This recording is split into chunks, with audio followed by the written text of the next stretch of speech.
Expansion जो है आपका सोशल जो इंजीनियरिंग जिसको कहते हैं, जो लालू जी ने शुरू की, उसको नीतीश जी से सोशल इंजीनियरिंग में अभी भी आप ज़्यादातर यादव मुस्लिम बाकी जो हैं वो भी आपका भूमियार बिल्कुल नहीं है। वो जो लालू जी के इकट्ठा कर लेते थे सबको, आप शायद उसके ऊपर अभी उतना ध्यान नहीं दे पाए हैं, कुछ नहीं कर पा रहे हैं। इसमें कोई कारण है? नहीं, हम लोगों या बड़े लोगों से आपको लगता है बड़े लोग हैं उनसे बात क्या करना, सीनियर लोग हैं? अगर आप कैंडिडेट लिस्ट देखिएगा तो उसमें हर लोगों का ख्याल रखा गया है और बड़ा एक बैलेंस हम लोगों ने, और इस बार तो काफ़ी नौजवान और नए लोगों को भी हम लोगों ने टिकट दिया, चाहे कोई जात के हो कोई धर्म के हो। लोग एक लेबल लगाते थे विपक्ष के लोग ताकि साइज में आरजेडी को किया जाए, MY कहते थे, लेकिन ये MY की पार्टी नहीं है, ये A to Z की पार्टी है। हर लोग हैं हमारे पार्टी में। माननीय तेजस्वी यादव जी, आप कहते हैं कि राजद A to Z की पार्टी है। इससे पहले हमने कई लोगों से सुना कि राजद M22 समीकरण की पार्टी है।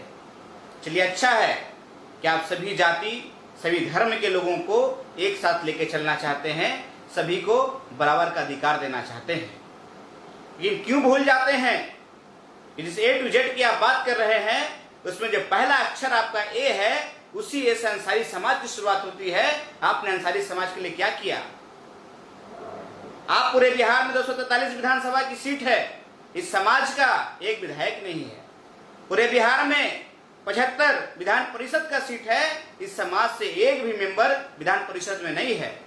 40 लोकसभा के टिकट बांटा गया, उसमें भी अंसारी समाज को एक टिकट नहीं दिया गया, और 16 राज्यसभा में चुन के बिहार से गए हैं, उसमें भी एक समाज अंसारी समाज से लोग नहीं है।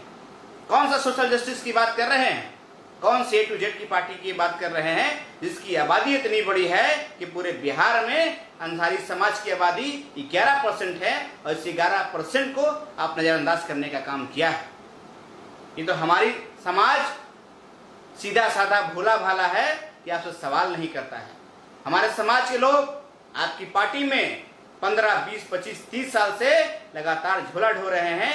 आपने हमारे समाज को गुलाम बनाकर रख दिया है कि सवाल भी करना भूल गया। लेकिन धीरे धीरे इस समाज के अंदर भी बदलाव आ रहा है, जागरूकता आ रहा है।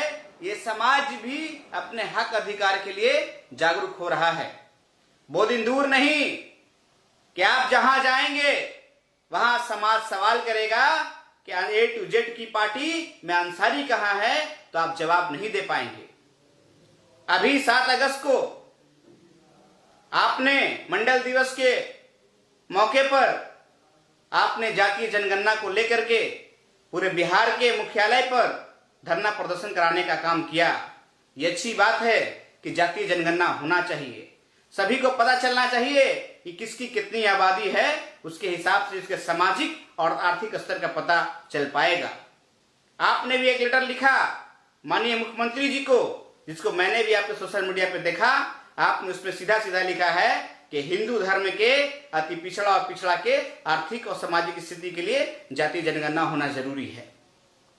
तो सिर्फ हिंदू समाज के पिछड़ा अति पिछड़ा की बात करते हैं, तो मुसलमानों के पिछड़ा अति पिछड़ा की बात कौन करेगा? मुसलमानों में जो अलग अलग जात के लोग हैं उनके जातीय जनगणना की बात कौन करेगा? आप मुसलमानों की बात नहीं करते हैं, सिर्फ मुसलमान का वोट लेना जानते हैं। मुसलमान के पिछड़े समाज को और अति पिछड़े समाज का सिर्फ आप इस्तेमाल करना चाहते हैं, इसको हक और अधिकार दिलाना नहीं चाहते हैं। पसमानदा समाज को, अंसारी समाज को तो पहले से ही SC कैटेगरी से बाहर कर दिया गया है। 10 अगस्त 1950 को आर्टिकल 341 के अंदर में एक धार्मिक प्रतिबंध लगा करके मुसलमानों को SC कैटेगरी से बाहर कर दिया गया है। जब अब जातीय जनगणना की बात चल रही है तो आप भी सिर्फ हिंदू समाज, हिंदू धर्म के अति पिछड़ा समाज की बात कर रहे हैं, आप मुसलमानों के पिछड़ा और अति पिछड़ा की बात नहीं कर रहे हैं, तो कैसे किस तरह का सोशल जस्टिस हो पाएगा? माननीय तेजस्वी यादव जी, आपसे हमारा आग्रह है, आपसे हमको आपसे कोई शिकायत नहीं है। हमारा शिकायत सिर्फ इतना है कि जब आप A to Z की बात करते हैं तो उसमें सभी जाति और सभी धर्म के लोगों को बराबर सम्मान मिलना चाहिए। जिसकी जितनी आबादी हो उसकी उतनी हिस्सेदारी सुनिश्चित करना होगा। हमने एक इंटरव्यू में देखा कि समाज को राजद पार्टी ने कभी सम्मान तो नहीं दिया, लेकिन अपमानित करने का काम जरूर किया। आपके विधायक हैं मनेर के, आपके पार्टी के कद्दावर नेता हैं, अभी आपने पार्टी के अपना मुख्य प्रवक्ता भी बनाया है। जी मैं बात भाई वीरेंद्र जी का कर रहा हूं। भाई वीरेंद्र जी ने एक इंटरव्यू में मीडिया में कहा, कहावत है कि खेत चरे गधा और मार खाए जोला। ऐसा होता है क्या? खेत चरने वाले ही मार खाते हैं ना। अगर मंत्री ने अपनी बातों को रखा तो खेत प्रकट उनको करना है, इसलिए उनको खेत प्रकट करना चाहिए। आपके नेता इस तरह का शब्द इस्तेमाल कर करके एक बड़ी आबादी वाले समाज को अपमानित कर रहे हैं। यही जोला समाज और अंसारी समाज आपको वोट दे करके आज 75 विधायक बनाया है बिहार में, उसको आपके नेता अपमानित करने का काम करते हैं। सम्मान नहीं दे रहे हैं तो कम से कम अपमानित करने का भी काम नहीं करें। वो दिन दूर नहीं, यही जोला समाज आपको सबक सिखाने का काम करेगा। इसलिए मैं आपसे आग्रह करता हूं माननीय तेजस्वी यादव जी कि अपने विधायक जी को समझाइए और कहिए कि अंसारी समाज से माफी मांगे।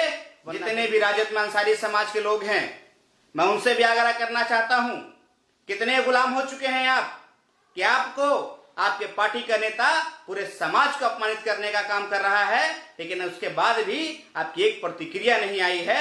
ये बहुत अफसोसनाक बात है। पूरे राजद कार्यकर्ताओं से मेरा अपील है कि जब तक भाई वीरेंद्र जी माफी नहीं मांगते हैं तब तक आप लोग भी कह दीजिए कि मैं राजद के साथ खड़ा नहीं हूं। सबक सिखाना होगा, तब जाकर के आपको सम्मान मिलेगा। जिस राजद के लिए हमारा समाज जान दे रहा है, सरकार बनाने के लिए रात दिन एक कर रहा है, भाजपा और सांप्रदायिक ताकतों से लड़ रहा है, वो पॉलिटिकल पार्टी भी हमारे समाज के साथ इंसाफ नहीं कर रहा है। हमारे समाज को सम्मान देने की जगह पे अपमानित करने का काम कर रहा है। इसलिए साथियों, ये सोचने का समय है। और राजद में जो अंसारी समाज के नेता हैं, मेरा खास उनसे भी अपील है कि देख लीजिए किस तरह से नेता बयान देते घूम रहे हैं और आपको अपमानित कर रहे हैं। और इसके अपमानित होने के बाद भी उस पार्टी में आप जमे हुए हैं, तो अफसोस होता है कब तक अपमानित होते रहेंगे आप। जवाब देने का समय आ गया है। हमारा जो डिमांड है सोशल जस्टिस की आबादी के हिसाब से हिस्सेदारी होना चाहिए। अगर बिहार में 11% आबादी अंसारी समाज का है तो हमको भी सारे संसाधनों पर आपके पॉलिटिकल हिस्सेदारी में 11% हिस्सेदारी हमको भी मिलना चाहिए।